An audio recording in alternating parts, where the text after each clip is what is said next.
വിശദമായ റിപ്പോർട്ടുകളിലേക്ക്. അമേരിക്കയിൽ യാത്രാവിമാനവും സൈനിക ഹെലികോപ്റ്ററും കൂട്ടിയിടിച്ചുണ്ടായ ദുരന്തത്തിൽ കൊല്ലപ്പെട്ടവരിൽ ഫിഗർ സ്കേറ്റിംഗിൽ ലോക ചാമ്പ്യന്മാരടക്കമുള്ള കായിക താരങ്ങളും 30 പേരുടെ മൃതദേഹം കണ്ടെത്തി. അപകടത്തിൽ ആരും രക്ഷപ്പെട്ടിട്ടില്ല എന്ന് രാജ്യത്തെ അഭിസംബോധന ചെയ്ത പ്രസിഡന്റ് ഡൊണാൾഡ് ട്രംപ് സ്ഥിരീകരിച്ചു. അമേരിക്കൻ ഫിഗർ സ്കേറ്റിംഗ് താരങ്ങളും പരിശീലകരും കുടുംബാംഗങ്ങളും വിമാനത്തിലുണ്ടായിരുന്നതായി US ഫിഗർ സ്കേറ്റിംഗ് അതോറിറ്റി വ്യക്തമാക്കി. 15 സ്കേറ്റിംഗ് താരങ്ങളാണ് വിമാനത്തിലുണ്ടായിരുന്നത്. ഇതിൽ 2 പേർ റഷ്യൻ താരങ്ങളാണ്. മുൻ ലോക ചാമ്പ്യന്മാരായ യെവ്ഗനിയ ഷിസ്കോവ, വാഡിം നൗമോവ് എന്നിവരും അപകടത്തിൽ കൊല്ലപ്പെട്ടു. ദമ്പതികളായ ഇവർ 1994 ലോക ചാമ്പ്യന്മാരായത്.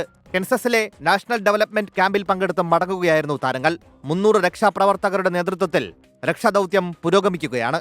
അപകടത്തിൽ അന്വേഷണം നടത്തുമെന്ന് പെന്റഗൺ വ്യക്തമാക്കി. വിമാനത്തിൽ 60 യാത്രക്കാരും 4 ജീവനക്കാരുമാണ് ഉണ്ടായിരുന്നത്. സൈനിക ഹെലികോപ്റ്ററിൽ 3 സൈനികരും ഉണ്ടായിരുന്നു. റീഗൻ വിമാനത്താവളത്തിന്റെ 33ാം റൺവേയിലേക്ക് അടുക്കുകയായിരുന്നു വിമാനം. ഒഴിവാക്കാനാകുമായിരുന്ന ദുരന്തമായിരുന്നുവെന്ന് അമേരിക്കൻ പ്രസിഡന്റ് ഡൊണാൾഡ് ട്രംപ് പ്രതികരിച്ചു. International desk 24. വീണ്ടും ബഹിരാകാശത്ത് നടന്ന സുനിത വില്യംസും ബുച്ച് വിൽമോറും ബഹിരാകാശ നിലയത്തിൽ കുടുങ്ങി 8 മാസത്തിന് ശേഷമാണ് നടന്നത്. ബഹിരാകാശത്ത് സൂക്ഷ്മജീവികൾ എങ്ങനെ ജീവിക്കുന്നു എന്ന പഠനത്തിന്റെ ഭാഗമായാണ് നടത്തം. ഇരുവരും 6.5 മണിക്കൂർ ബഹിരാകാശ നിലയത്തിന് പുറത്ത് ചിലവഴിച്ചു. ഈ മാസം 16-നാണ് അറ്റകുറ്റപ്പണികൾക്കായി സുനിത വില്യംസും നിക് ഹേഗും ബഹിരാകാശ നിലയത്തിന് പുറത്തിറങ്ങിയത്. ബഹിരാകാശ നടത്തം നാസ ലൈവ് സ്ട്രീം ചെയ്തു.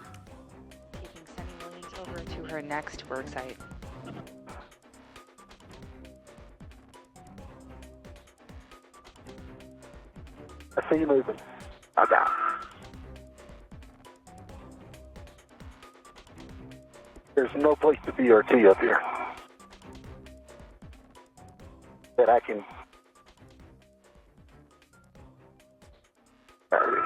Europe, South America, sometimes it all looks the same from there.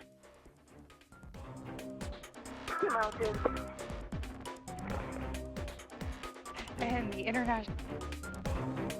ദുബായിൽ സാലിക് ടോൾ നിരക്കിൽ മാറ്റം വരുത്താനുള്ള തീരുമാനം നാളെ മുതൽ നടപ്പാക്കും. ട്രാഫിക് കുരുക്ക് ഒഴിവാക്കി യാത്ര സുഗമമാക്കുക എന്ന ലക്ഷ്യത്തോടെയാണ് തീരുമാനം. നാളെ മുതലാണ് സാലിക് നിരക്കുകളിൽ മാറ്റമുണ്ടാവുക. പുതിയ തീരുമാനപ്രകാരം രാത്രി 1 മണി മുതൽ രാവിലെ 6 വരെ നിരക്ക് ഈടാക്കില്ല. തിങ്കൾ മുതൽ ശനി വരെ തിരക്കുള്ള സമയങ്ങളിൽ രാവിലെ 6 മുതൽ 10 വരെയും വൈകിട്ട് 4 മുതൽ രാത്രി 8 മണി വരെയും 6 ദിർഹമായിരിക്കും ഈടാക്കുക. ഈ ദിവസങ്ങളിൽ 10 മണി മുതൽ 4 മണി വരെയും രാത്രി 8 മുതൽ 1 മണി വരെയും 4 ദിർഹമായിരിക്കും നിരക്ക്. ഞായറാഴ്ചകളിൽ 4 ദിർഹമായിരിക്കും ഈടാക്കുക എന്നും അധികൃതർ അറിയിച്ചു. ഗതാഗത കുരുക്കിൽ നിന്ന് വാഹനയാത്രക്കാർക്ക് സുഗമമായി യാത്ര സാധ്യമാക്കുക എന്ന ലക്ഷ്യത്തോടെയാണ് വ്യത്യസ്ത സമയങ്ങളിൽ സാലിക് നിരക്കുകളിൽ അധികൃതർ മാറ്റം പ്രഖ്യാപിച്ചത്. അതേസമയം റമദാൻ മാസത്തിൽ നിരക്കുകളിൽ മാറ്റമുണ്ടായിരിക്കും. 24 ദുബായ്. ദുബായ് കിരീടാവകാശി Sheikh Hamdan bin Mohammed bin Rashid Al മക്തൂമിനെ ഇന്ത്യാ സന്ദർശനത്തിന് ക്ഷണിച്ച് പ്രധാനമന്ത്രി നരേന്ദ്രമോദി. ഷെയ്ഖ് ഹംദാനുമായുള്ള കൂടിക്കാഴ്ചയ്ക്കിടെ വിദേശകാര്യമന്ത്രി ഡോക്ടർ എസ് ജയശങ്കർ ക്ഷണക്കത്ത് കൈമാറി. 3 ദിവസത്തെ ഔദ്യോഗിക സന്ദർശനത്തിനിടെയാണ് വിദേശകാര്യമന്ത്രി ഡോക്ടർ എസ് ജയശങ്കർ പ്രധാനമന്ത്രി നരേന്ദ്രമോദിയുടെ ക്ഷണം ഷെയ്ഖ് ഹംദാനെ അറിയിച്ചത്. ഏപ്രിലിൽ ഇന്ത്യ സന്ദർശിക്കാനാണ് പ്രധാനമന്ത്രി Narendra Modi Sheikh Hamdan bin Mohammed bin Rashid Al മക്തൂമിനെ ക്ഷണിച്ചത്. ദുബായിൽ വെച്ചാണ് ഡോക്ടർ എസ് ജയശങ്കർ ഷെയ്ഖ് ഹംദാനുമായി കൂടിക്കാഴ്ച നടത്തിയത്. വ്യാപാരം, നിക്ഷേപം ഉൾപ്പെടെ വിവിധ മേഖലകളിൽ ഇരു രാജ്യങ്ങളും തമ്മിലുള്ള സഹകരണം ശക്തിപ്പെടുത്തണമെന്നും സമഗ്ര സാമ്പത്തിക പങ്കാളിത്ത കരാർ കൂടുതൽ മേഖലകളിലേക്ക് വ്യാപിപ്പിക്കേണ്ടതിന്റെ ആവശ്യകതയും കൂടിക്കാഴ്ചയിൽ ഇരുവരും ചർച്ച ചെയ്തു. ഇന്ത്യ സന്ദർശിക്കാൻ ക്ഷണം ലഭിച്ചതിൽ സന്തോഷമുണ്ടെന്ന് ഷെയ്ഖ് ഹംദാൻ അറിയിച്ചു. സമൂഹ മാധ്യമമായ എക്സിൽ പങ്കുവച്ച കുറിപ്പിലാണ് അദ്ദേഹം ഇക്കാര്യം അറിയിച്ചത്. ഇന്ത്യ UAE ബന്ധം നാൾക്കുനാൾ ശക്തമാവുകയാണെന്നും ഷെയ്ഖ് ഹംദാൻ കൂട്ടിച്ചേർത്തു. UAE ക്യാബിനറ്റ് കാര്യമന്ത്രി Muhammad bin Abdulla Al Gergawi ഉൾപ്പെടെയുള്ളവരും കൂടിക്കാഴ്ചയിൽ പങ്കെടുത്തു. 24 ദുബായ്. റിയാദിൽ അന്താരാഷ്ട്ര ശുദ്ധ ഊർജ്ജ ദിനം സംഘടിപ്പിച്ചു. ഇന്ത്യൻ എക്കണോമിക് ട്രേഡ് ഓർഗനൈസേഷനും ഏഷ്യൻ അറബ് ചേംബർ ഓഫ് കൊമേഴ്സും സംയുക്തമായാണ് പരിപാടി സംഘടിപ്പിച്ചത്. പരിസ്ഥിതി സംരക്ഷണ ബോധവൽക്കരണത്തിൻ്റെ ഭാഗമായാണ് പരിപാടി സംഘടിപ്പിച്ചത്.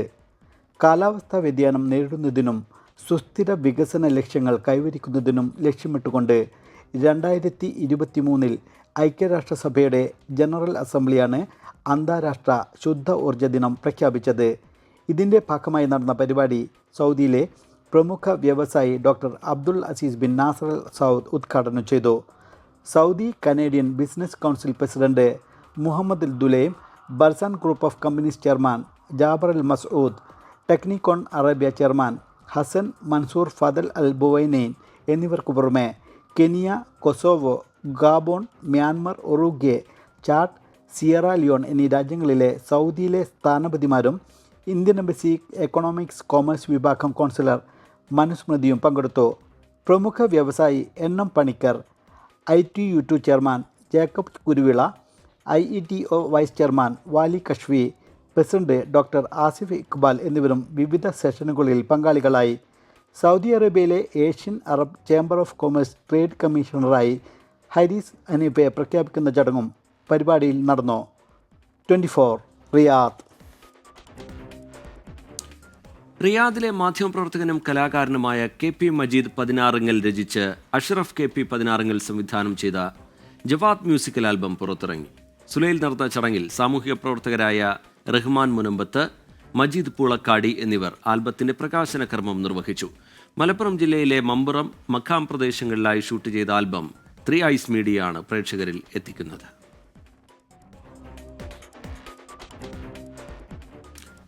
Riyadh Murabba avenue മാളിലെ Lulu hyper മാർക്കറ്റിൽ നടന്ന ഇന്ത്യൻ ഫെസ്റ്റിന് സമാപനം. ഇന്ത്യൻ സ്ഥാനപതി ഡോക്ടർ സുഹൈൽ അജാസ് ഖാനാണ് ഫെസ്റ്റ് ഉദ്ഘാടനം ചെയ്തത്.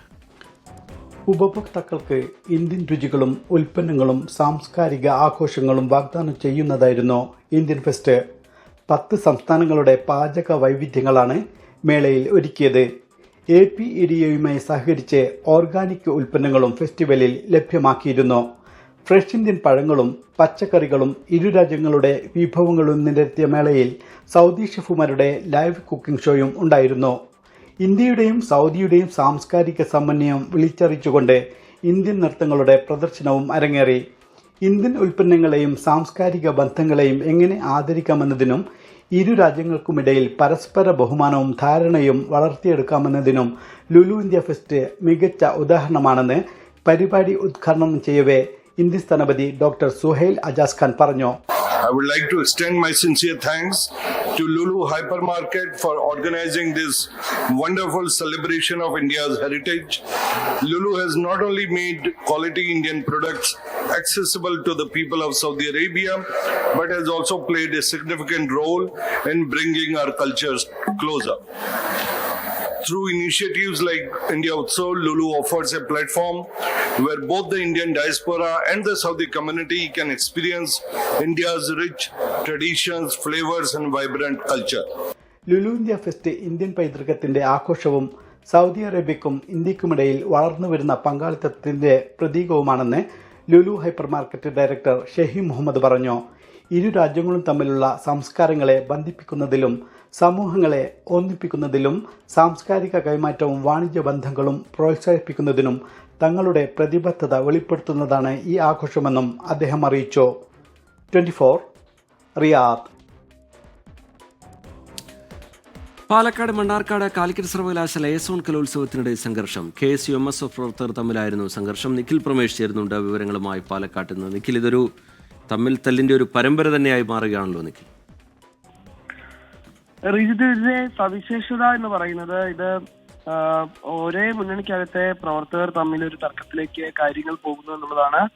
മണ്ണാർക്കാട് വെച്ചാണ് കാലിക്കറ്റ് സർവകലാശാല ഏസോൺ കലോത്സവം ഇപ്പോൾ പുരോഗമിക്കുന്നത്.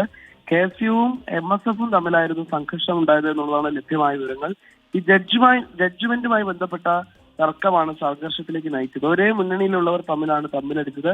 സംഘാടകരായ MSF നേതാക്കളും KSU ഭരണത്തിലുള്ള ഒറ്റപ്പാലം NSS കോളേജിലെ മത്സരാർത്ഥികളും യൂണിയൻ ഭാരവാഹികളും തമ്മിലുള്ള വാക്കേറ്റമാണ് പിന്നീട് ഒരു സംഘർഷത്തിലേക്ക് കടക്കുന്ന സാഹചര്യം ഉണ്ടായത്. ഇതിന്റെ പശ്ചാത്തലത്തിൽ പോലീസിനെ വിവരം അറിയിക്കുകയായിരുന്നു. സംഘാടകർക്ക് ഇത് കയ്യിൽ നിന്ന് പോകുന്നു മനസ്സിലായതിന്റെ പശ്ചാത്തലത്തിൽ ഇവർക്ക് നിയന്ത്രിക്കാൻ കഴിയാതെ വന്ന സാഹചര്യത്തിലും പോലീസിനെ വിവരം അറിയിക്കുകയായിരുന്നു. പോലീസ് എത്തിയാണ് പിന്നീട് രംഗം ശാന്തമാക്കി. ശരി, നിഖിൽ പ്രമേഷ് വിവരങ്ങൾ നൽകുകയായിരുന്നു പാലക്കാട്ട്. തിരുവനന്തപുരം ബാലരാമപുരത്ത് 2.5 വയസ്സുകാരി അമ്മാവൻ കിണറ്റിലെറിഞ്ഞു കൊന്നു. ഇന്ന് രാവിലെയാണ് ശ്രീജിത്ത് ദമ്പതികളുടെ മകൾ ദേവേന്ദുവിന്റെ മൃതദേഹം വീടിനോട് ചേർന്ന കിണറ്റിൽ നിന്ന് കണ്ടെടുത്തത്. കൊലപാതകത്തിൽ കുഞ്ഞിന്റെ അമ്മയുടെ പങ്ക് പോലീസ് അന്വേഷിക്കുന്നുണ്ട്.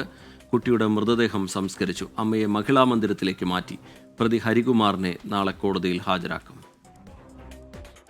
ഇന്നലെ രാത്രി മാതാപിതാക്കൾക്കൊപ്പം ഉറങ്ങാൻ കിടന്ന കുഞ്ഞിനെ കാണാനില്ലെന്ന് ഇന്ന് രാവിലെ കുടുംബം പോലീസിനെ അറിയിച്ചു. തുടർന്ന് നടത്തിയ തെരച്ചിലാണ് വീടിന് സമീപത്തെ കിണറ്റിൽ ദേവേന്ദുവിനെ മരിച്ച നിലയിൽ കണ്ടെത്തിയത്. മുങ്ങി മരണമെന്നാണ് പ്രാഥമിക പോസ്റ്റ്മോർട്ടം റിപ്പോർട്ട്. കുഞ്ഞിന്റെ കൈകളിലെ പാടുകൾ കിണറ്റിലെറിഞ്ഞപ്പോൾ ഉണ്ടായതെന്നാണ് നിഗമനം. വിശദമായ ചോദ്യം ചെയ്യലിൽ അമ്മാവൻ ഹരികുമാർ കുറ്റം സമ്മതിച്ചു. കുഞ്ഞിന്റെ മാതാവിന്റെ സഹായം ഹരികുമാറിന് ലഭിച്ചിരുന്നോ എന്ന് പോലീസ് പരിശോധിക്കുന്നുണ്ട്. ഇരുവരും തമ്മിലുള്ള വാട്സാപ്പ് ചാറ്റുകൾ കേന്ദ്രീകരിച്ചാണ് അന്വേഷണം. രാത്രി കുഞ്ഞ് ആർക്കൊപ്പം ഉറങ്ങിയെന്നതിൽ പരസ്പര വിരുദ്ധ മൊഴികളായിരുന്നു വീട്ടുകാർക്ക്. ദേവേന്ദു തനിക്കും മാതാപിതാക്കൾക്കുമൊപ്പം ഒരു മുറിയിലായിരുന്നുവെന്ന് സഹോദരി 24-നോട്. അച്ഛൻ കട്ടിലിൽ കിടന്ന് ഞാനും അമ്മയും വാവയും കൂടെ തറയിൽ കിടന്ന് 2:30 ഉറങ്ങിയത്. അപ്പോഴും അവർ 5:05 ആയപ്പോൾ പറഞ്ഞ് എൻ്റെ വാവയെ കണ്ടില്ല എന്ന് പറഞ്ഞു. രാവിലെ 6 മണിയോടെയാണ് കുഞ്ഞിനെ അമ്മാവൻ ഹരികുമാർ കിണറ്റിലെറിഞ്ഞതെന്ന് പോലീസ് പറയുന്നു. അമ്മാവന്റെ അറസ്റ്റ് രേഖപ്പെടുത്തി. കൊലപാതകത്തിൽ പങ്കുണ്ടെന്ന് തെളിവ് ലഭിക്കാത്തതിനാൽ തൽക്കാലം അമ്മയെ ബന്ധുക്കൾ വന്നാൽ വിട്ടയക്കും. ചോദ്യം ചെയ്യലിന് ശേഷം ദേവേന്ദുവിന്റെ പിതാവിനെയും മുത്തശ്ശിയെയും പോലീസ് വിട്ടയച്ചു. സംഭവവുമായി ബന്ധപ്പെട്ട് ഒരാളെ നമ്മൾ അറസ്റ്റ് ചെയ്തിട്ടുണ്ട്. മറ്റ് അന്വേഷണങ്ങൾ തുടരുന്നു. ബാക്കി ആർക്കെങ്കിലും എന്തെങ്കിലും റോളുണ്ടെങ്കിൽ അത് അന്വേഷണത്തിൽ വെളിവാങ്ങുന്ന മുറയ്ക്ക് ബാക്കി നടപടികൾ സ്വീകരിക്കുന്നതാണ്. പോസ്റ്റ്മോർട്ടത്തിന് ശേഷം ദേവേന്ദുവിന്റെ മൃതദേഹം മാതാവ് ശ്രീധുവിന്റെ കുടുംബ വീട്ടിലെത്തിച്ച് സംസ്കരിച്ചു.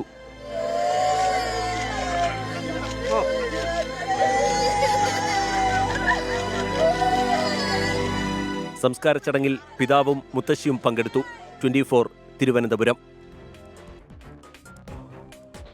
അമ്മാവൻ ഹരികുമാർ കുറ്റമേറ്റ് പറഞ്ഞെങ്കിലും 2.5 വയസ്സുകാരി ദേവേന്ദുവിന്റെ കൊലപാതകത്തിൽ ദുരൂഹതകൾ ബാക്കിയാണ്. കുടുംബാംഗങ്ങളുടെ മൊഴികളിലെ വൈരുദ്ധ്യമടക്കം പലതും ഇനിയും ചുരുളഴിയേണ്ടതുണ്ട്. പോലീസിന്റെ സമർത്ഥമായ നീക്കങ്ങളാണ് മണിക്കൂറുകൾക്കുള്ളിൽ മരണം കൊലപാതകമാണെന്ന സ്ഥിരീകരണത്തിലേക്ക് എത്തിച്ചത്. കുഞ്ഞിന്റെ മൃതദേഹം കണ്ടെടുത്തതിന് പിന്നാലെ പോലീസിന് സംശയം കുടുംബാംഗങ്ങൾക്ക് നേരെ. പോലീസിനുണ്ടായ സംശയത്തിന് പല കാരണങ്ങൾ. അമ്മാവൻ ഹരികുമാറിന്റെ മുറിയിൽ പുലർച്ചെയുണ്ടായ ചെറിയ തീപിടുത്തം, പരിസരത്തു നിന്ന് കണ്ടെത്തിയ കുരുക്കിട്ട കയറുകളും കസേരകളും, 30 ലക്ഷം രൂപ കളവ് പോയെന്ന് കഴിഞ്ഞ ദിവസം പോലീസിന് നൽകിയ പരാതി, കുഞ്ഞ് ആർക്കൊപ്പം കിടന്നെന്ന പരസ്പര വിരുദ്ധ മൊഴികൾ. ആദ്യഘട്ടത്തിൽ തന്നെ വീട്ടിലെ മുഴുവൻ പേരെയും കസ്റ്റഡിയിലെടുത്ത് പോലീസ് പഴുതുകളടച്ചു. ഒരു കൂസലുമില്ലാതെ അമ്മാവൻ ഹരികുമാറും ദേവേന്ദുവിന്റെ മാതാവ് ശ്രീധുവും അവസാന നിമിഷം വരെ പിടിച്ചുനിന്നു. ഇരുവരും തമ്മിലുള്ള വാട്സാപ്പ് ചാറ്റ് മുന്നിൽ നിരത്തിയപ്പോൾ കള്ളം പൊളിഞ്ഞു. കൊലപ്പെടുത്തിയ ശേഷം കിണറ്റിലിട്ടെന്നും കിണറ്റിലെറിഞ്ഞ് കൊലപ്പെടുത്തിയെന്നുമുള്ള ഹരികുമാറിന്റെ മൊഴികൾ വീണ്ടും പോലീസിനെ കുഴപ്പിച്ചു. മുങ്ങിമരണമെന്ന പോസ്റ്റ്മോർട്ടം റിപ്പോർട്ടിലെ കണ്ടെത്തലോടെ ജീവനോടെ കുഞ്ഞിനെ കിണറ്റിലെറിഞ്ഞെന്ന നിഗമനത്തിലേക്ക് പോലീസ് എത്തി. ഇനി അറിയേണ്ടത് കൊലയ്ക്കു പിന്നിലെ കാരണമാണ്. അതെന്തായാലും പോലീസ് വെളിപ്പെടുത്തും. പക്ഷേ 2.5 വയസ്സുകാരിയോടുള്ള ഈ ക്രൂരത നെഞ്ചുലയ്ക്കുന്നതാണ്. ക്യാമറാമാൻ അനന്തൂബി നായർക്കൊപ്പം സലിം മാലിക്, 24 തിരുവനന്തപുരം. എറണാകുളം തൃപ്പൂണിത്തുറയിൽ 15-കാരൻ ഫ്ളാറ്റിൽ നിന്ന് ചാടി മരിച്ച സംഭവത്തിൽ മകൻ ക്രൂരമായ റാഗിങ്ങിനിരയായെന്ന് അമ്മയുടെ പരാതി. മകൻ പഠിച്ചിരുന്ന ഗ്ലോബൽ പബ്ലിക് സ്കൂളിൽ സഹപാഠികൾ നിറത്തിന്റെ പേരിൽ പരിഹസിച്ചു. ക്ലോസറ്റിൽ മുഖം പൂഴ്ത്തിവെച്ച് ഫ്ലഷ് ചെയ്തുവെന്നും അമ്മയുടെ പരാതിയിൽ പരാമർശമുണ്ട്. ചോറ്റാനിക്കര ഗ്ലോബൽ പബ്ലിക് സ്കൂളിനെതിരെയാണ് കുടുംബം പരാതി നൽകിയത്. സ്കൂളിലെ വിദ്യാർത്ഥികൾ ക്രൂര പീഡനത്തിനിരയാക്കിയെന്ന പരാതിയിൽ പറയുന്നു. വാഷ്റൂമിലെത്തിച്ച ക്ലോസറ്റിൽ മുഖം പതിപ്പിച്ച് ഫ്ലഷ് ചെയ്തു. നിറത്തിന്റെ പേരിൽ പരിഹസിച്ചു. ജീവനൊടുക്കിയ ദിവസവും നേരിടേണ്ടി വന്നത് ക്രൂര പീഡനം. സ്കൂളിലെ ഒരു കൂട്ടം വിദ്യാർത്ഥികൾ നയിക്കുന്ന ഗ്യാങ് ആണ് എല്ലാത്തിനും പിന്നിൽ. ചെറിയ തെറ്റുകൾക്ക് പോലും സ്കൂൾ അധികൃതർ മനുഷ്യത്വവിരുദ്ധ ശിക്ഷ നൽകിയെന്നും മാതാവ് പരാതിയിൽ പറയുന്നു. മരണത്തിനു ശേഷം സഹപാഠികൾ കൈമാറിയ വാട്സപ്പ്, ഇൻസ്റ്റഗ്രാം ചാറ്റുകളിൽ നിന്നാണ് മകൻ നേരിട്ട ക്രൂരത കുടുംബം മനസ്സിലാക്കിയത്. മകന്റെ നീതിക്കായി ഏതറ്റം വരെയും പോകുമെന്നും കുറ്റക്കാർക്കെതിരെ കർശന നടപടിയെടുക്കണമെന്നും കുടുംബം ആവശ്യപ്പെടുന്നു. കഴിഞ്ഞ 15-നായിരുന്നു അപകടം. തൃപ്പൂണിത്തുറ ചോയ്സ് ടവറിൽ താമസിക്കുന്ന സരിൻ രചന ദമ്പതികളുടെ മകൻ മിഹിർ ഫ്ളാറ്റിലെ 26-ാം നിലയിൽ നിന്ന് താഴേക്ക് ചാടുകയായിരുന്നു. 24 കൊച്ചി. പാർലമെന്റിന്റെ ബജറ്റ് സമ്മേളനത്തിന് നാളെ തുടക്കം. രാഷ്ട്രപതി ദ്രൗപദി മുർമു ഇരുസഭകളുടെയും സംയുക്ത സമ്മേളനത്തെ അഭിസംബോധന ചെയ്യും. ശനിയാഴ്ച കേന്ദ്ര ധനമന്ത്രി നിർമ്മല സീതാരാമൻ ബജറ്റ് അവതരിപ്പിക്കും. 2 ഘട്ടങ്ങളായാണ് പാർലമെന്റിന്റെ ബജറ്റ് സമ്മേളനം. നാളെ രാവിലെ 11 മണിക്ക് രാഷ്ട്രപതി ദ്രൗപദി മുർമു ലോക്സഭാ ചേംബറിൽ സംയുക്ത സമ്മേളനത്തെ അഭിസംബോധന ചെയ്യുന്നതോടെ ബജറ്റ് സമ്മേളനത്തിന് ഔപചാരിക തുടക്കമാകും. രാഷ്ട്രപതിയുടെ നയപ്രഖ്യാപനത്തിന് പിന്നാലെ ധനമന്ത്രി നിർമ്മല സീതാരാമൻ സാമ്പത്തിക സർവേ റിപ്പോർട്ട് ഇരുസഭകളുടെയും മേശപ്പുറത്തു വയ്ക്കും. ശനിയാഴ്ച രാവിലെ 11 മണിക്ക് 2025-26 സാമ്പത്തിക വർഷത്തേക്കുള്ള കേന്ദ്ര ബജറ്റ് നിർമ്മല സീതാരാമൻ അവതരിപ്പിക്കും. രാഷ്ട്രപതിയുടെ പ്രസംഗത്തിനുള്ള നന്ദിപ്രമേയ ചർച്ച ലോക്സഭയിൽ ഫെബ്രുവരി 3-4 തീയതികളിൽ നടക്കും. രാജ്യസഭയിൽ 3 ദിവസമാണ് ചർച്ച. രാജ്യസഭയിൽ ഫെബ്രുവരി 6-ന് പ്രധാനമന്ത്രി നരേന്ദ്രമോദിയുടെ മറുപടി പ്രസംഗമുണ്ടായേക്കും. സമ്മേളനത്തിന് മുന്നോടിയായി ഇരുസഭകളിലെയും കക്ഷി നേതാക്കളുടെ സംയുക്ത യോഗം പാർലമെന്ററി കാര്യമന്ത്രി കിരൺ റിജിജുവിന്റെ അധ്യക്ഷതയിൽ ഇന്ന് ചേർന്നു. സമ്മേളനത്തിന്റെ സുഗമമായ നടത്തിപ്പിന് സർക്കാർ പ്രതിപക്ഷത്തിന്റെ സഹകരണം തേടി. നാളെ മുതൽ ഫെബ്രുവരി 13 വരെയാണ് ബജറ്റ് സമ്മേളനത്തിന്റെ ആദ്യഘട്ടം. ബജറ്റിലെ ധനാഭ്യർത്ഥനകളുടെ സൂക്ഷ്മ പരിശോധന പൂർത്തിയാക്കിയ ശേഷം മാർച്ച് 10 സമ്മേളനം പുനരാരംഭിച്ച് ഏപ്രിൽ 4 പിരിയും. 27 ദിവസത്തെ സിറ്റിംഗാണ് ബജറ്റ് സമ്മേളനത്തിൽ ക്രമീകരിച്ചിരിക്കുന്നത്. 24 ഡൽഹി. വഖഫ് നിയമ ഭേദഗതി ബിൽ പാർലമെന്റിന്റെ ബജറ്റ് സമ്മേളനത്തിൽ അവതരിപ്പിക്കും. സംയുക്ത പാർലമെന്ററി സമിതി അംഗീകരിച്ച റിപ്പോർട്ട് ലോക്സഭാ സ്പീക്കർക്ക് കൈമാറി. റിപ്പോർട്ടുമായി ബന്ധപ്പെട്ട പ്രതിപക്ഷത്തിന്റെ ആരോപണങ്ങൾ JPC അധ്യക്ഷൻ ജഗദാംബിക പാൽ തള്ളി. വഖഫ് സംയുക്ത പാർലമെന്ററി സമിതി അധ്യക്ഷൻ ജഗദാംബിക പാൽ പാർലമെന്റിലെത്തിയാണ് ലോക്സഭാ സ്പീക്കർ ഓം ബിർളയ്ക്ക് റിപ്പോർട്ട് സമർപ്പിച്ചത്. സ്പീക്കറുടെ അനുമതിയോടെ JPC അധ്യക്ഷൻ ബജറ്റ് സമ്മേളനത്തിൽ തന്നെ റിപ്പോർട്ട് അവതരിപ്പിക്കും. സമ്മേളനത്തിൽ അവതരിപ്പിക്കാൻ ലിസ്റ്റ് ചെയ്ത ബില്ലുകളിൽ 7ാമത്തെ ഐറ്റമായാണ് വഖഫ് നിയമ ഭേദഗതി ബിൽ ഉൾപ്പെടുത്തിയിരിക്കുന്നത്. തങ്ങളുടെ നിർദ്ദേശങ്ങൾ തഴഞ്ഞെന്ന പ്രതിപക്ഷാരോപണം ജഗദാംബിക പാൽ തള്ളി. നടപടിക്രമങ്ങൾ പാലിച്ചാണ് റിപ്പോർട്ടിന് അംഗീകാരം നൽകിയതെന്നും വിശദീകരണം. 14 വ്യവസ്ഥകളിലെ ഭേദഗതികളോടെയാണ് വഖഫ് സംയുക്ത പാർലമെന്ററി സമിതി റിപ്പോർട്ടിന് അംഗീകാരം നൽകിയത്.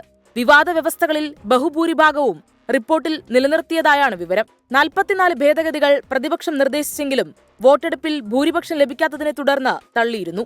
വിനീത VG, 24 ഡൽഹി. ഓർത്തഡോക്സ് യാക്കോബായ തർക്കക്കേസിൽ പള്ളികൾ സർക്കാർ ഏറ്റെടുക്കണമെന്ന ഹൈക്കോടതി സിംഗിൾ ബെഞ്ച് ഉത്തരവ് റദ്ദാക്കി സുപ്രീം കോടതി. എല്ലാ വിഷയങ്ങളും പരിഗണിച്ച് ഹർജികളിൽ വാദം കേൾക്കാൻ ഹൈക്കോടതി ഡിവിഷൻ ബെഞ്ചിന് നിർദ്ദേശം നൽകി. സുപ്രീം കോടതിയുടെ ഉത്തരവ് ആശ്വാസം നൽകുന്നതെന്ന് യാക്കോബായ സഭ പ്രതികരിച്ചു. തർക്കത്തിലുള്ള 6 പള്ളികൾ സർക്കാർ ഏറ്റെടുക്കണമെന്ന ഹൈക്കോടതി സിംഗിൾ ബെഞ്ച് ഉത്തരവാണ് സുപ്രീം കോടതി ജസ്റ്റിസ് സൂര്യകാന്ത് അധ്യക്ഷനായ ബെഞ്ച് റദ്ദാക്കിയത്. ഹർജികളിൽ വീണ്ടും വാദം കേൾക്കണമെന്ന് ഹൈക്കോടതി ഡിവിഷൻ ബെഞ്ചിന് നിർദ്ദേശം നൽകി. മതപരമായ വിഷയങ്ങളിൽ ഉദ്യോഗസ്ഥരെ ഉപയോഗിച്ചുള്ള നടപടികൾ പൊതുതാൽപര്യത്തിന് യോജിച്ചതാണോ എന്ന് ഹൈക്കോടതി പരിശോധിക്കണം. പള്ളികളിൽ ഓർത്തഡോക്സ് സഭയ്ക്ക് കൈമാറാനുള്ള സുപ്രീം കോടതി വിധി നടപ്പാക്കേണ്ടത് ആരെന്ന് ഹൈക്കോടതി നിർണ്ണയിക്കണമെന്നും സുപ്രീം കോടതി നിർദ്ദേശിച്ചു. കോടതിയലക്ഷ്യ കേസിൽ നേരിട്ട് ഹാജരാകുന്നതിൽ നിന്ന് സർക്കാർ ഉദ്യോഗസ്ഥർക്ക് നൽകിയ ഇടക്കാല സംരക്ഷണം ഹൈക്കോടതി ഡിവിഷൻ ബെഞ്ച് തീരുമാനമെടുക്കും വരെ നീട്ടി. ഓരോ പള്ളികളുടെയും വാദം കേട്ട ശേഷം ഹൈക്കോടതി അന്തിമ തീരുമാനമെടുക്കണമെന്ന് യാക്കോബായ സഭ പ്രതികരിച്ചു. 2017 ജൂലൈ 3 കോടതി വിധിയുടെ മറവിൽ യാക്കോബായ സഭയുടെ എല്ലാ പള്ളികളും ഒറ്റയടിക്ക് പിടിച്ചെടുക്കാമെന്നുള്ള ആ സ്വപ്നത്തിന് ഒരു പരിധിവരെ തടയിട്ടു എന്നുള്ളതാണ് ഞങ്ങൾ ആ കോടതിയിൽ നടന്ന നടപടികളിൽ നിന്നും നമുക്ക് മനസ്സിലാക്കാൻ സാധിക്കുന്നത്. സർക്കാർ എടുത്ത ഇരുവിഭാഗങ്ങളുടെയും അംഗസംഖ്യാ കണക്ക് കേസിൽ പ്രസക്തമല്ലെന്ന സുപ്രീം കോടതി നിരീക്ഷണം ഓർത്തഡോക്സ് സഭയും സ്വാഗതം ചെയ്തു. 24 ഡൽഹി. WCCക്കും സാന്ദ്ര തോമസിനുമെതിരെ രൂക്ഷ വിമർശനവുമായി ഫെഫ്കയിലെ ചെറിയ പ്രശ്നങ്ങൾ പർവ്വതീകരിച്ച് സംഘടനയെ തകർക്കാൻ WCC ഗൂഢാലോചന നടത്തുന്നതായി CB മലയിൽ. B ഉണ്ണികൃഷ്ണനെതിരായ പരാതികളിൽ കഴമ്പില്ല എന്നും നിരുപാധികം പിന്തുണ നൽകുന്നുവെന്നും ഫെഫ്ക അറിയിച്ചു. നിർമ്മാതാവ് സാന്ദ്ര തോമസ് ഉൾപ്പെടെയുള്ളവർ ജനറൽ സെക്രട്ടറി B ഉണ്ണികൃഷ്ണനെതിരെ ഉയർത്തിയ പരാതികളിലാണ് ഫെഫ്കയുടെ വിശദീകരണം. B ഉണ്ണികൃഷ്ണൻ തെറ്റ് ചെയ്തിട്ടില്ല. നിലവിലെ സംഭവങ്ങളിൽ സംഘടന വിശദീകരണം തേടിയിരുന്നു. ലഭിച്ചത് തൃപ്തികരമായ മറുപടി. B ഉണ്ണികൃഷ്ണ നിരുപാധിക പിന്തുണയെന്നും ഫെഫ്ക പ്രസിഡന്റ് CB മലയിൽ. ഒരു നീക്കം നടക്കുന്നുണ്ട്. ഉണ്ണികൃഷ്ണനെ ടാർഗറ്റ് ചെയ്തുകൊണ്ട് അത് ഉണ്ണികൃഷ്ണനെ മാത്രമല്ല, ഉണ്ണികൃഷ്ണനോട് ഫെഫ്ക എന്ന സംഘടനയാണ് ടാർഗറ്റ് ചെയ്യുന്നത്. അതിൻ്റെ പുറകിൽ ആരൊക്കെയാണെന്നുള്ളത് നമുക്ക് വളരെ വ്യക്തമാണ്. ഉണ്ണികൃഷ്ണനെതിരെ ഉണ്ടായ കേസും കാര്യങ്ങളൊക്കെ അദ്ദേഹം തന്നെ നേരിടട്ടെ. FIRും കാര്യങ്ങളൊക്കെ അദ്ദേഹത്തിൻ്റെ വ്യക്തിപരമായ കാര്യങ്ങളാണ്. സിനിമാ മേഖലയിൽ സ്ത്രീകൾ നേരിടുന്ന പ്രശ്നങ്ങൾ അവതരിപ്പിച്ചപ്പോൾ B ഉണ്ണികൃഷ്ണൻ പൊതുമധ്യത്തിൽ അപമാനിച്ചെന്നായിരുന്നു സാന്ദ്ര തോമസിന്റെ പരാതി. B ഉണ്ണികൃഷ്ണനെ 1ാം പ്രതിയാക്കി എറണാകുളം സെൻട്രൽ പോലീസ് രജിസ്റ്റർ ചെയ്ത കേസിൽ അന്വേഷണം പുരോഗമിക്കുകയാണ്. സംഘടനയെ തകർക്കാൻ WCC ഗൂഢാലോചന നടത്തുന്നതായും ഫെഫ്ക ആരോപിച്ചു. ഇത് ഫെഫ്കയെ ടാർഗറ്റ് ചെയ്തിട്ടുള്ള കാര്യമാണ്. B ഉണ്ണികൃഷ്ണനെ ടാർഗറ്റ് ചെയ്യുക, അദ്ദേഹത്തെ എങ്ങനെയെങ്കിലും ഇതിൽ നിന്ന് പുറത്താക്കുക, ഈ സംഘടനയെ പൊളിക്കുക, ഇത് തന്നെയാണ് അവരുടെ ലക്ഷ്യം. ഇതിന്റെ പുറത്തുള്ള ലക്ഷ്യം അത് തന്നെയാണ്. അതിനൊരു മാറ്റവും ഇല്ല. ഫെഫ്ക ഓഫീസിന് മുന്നിൽ 3 വനിതകൾ നടത്തിയ നിരാഹാര സമരം ചർച്ചയിലൂടെ ഒത്തുതീർപ്പാക്കി. 24 കൊച്ചി. KNM ജനറൽ സെക്രട്ടറിയും കേരള ജമിയത്തുൽ ഉലമ പ്രസിഡന്റുമായ M മുഹമ്മദ് മദനി അന്തരിച്ചു. 79 വയസ്സായിരുന്നു. പുളിക്കൽ മദീനത്തുൽ ഉലൂം പ്രിൻസിപ്പലായി റിട്ടയർ ചെയ്ത മദനി എടവണ്ണ ജാമിയ നദ്വിയയിൽ പ്രിൻസിപ്പലായി ജോലി ചെയ്തു. ISM സെക്രട്ടറി ആയിരുന്നു. ഈ റിപ്പോർട്ടോടെ ഗൾഫ് ഫോക്കസ് പൂർത്തിയാവുകയാണ്. നമസ്കാരം.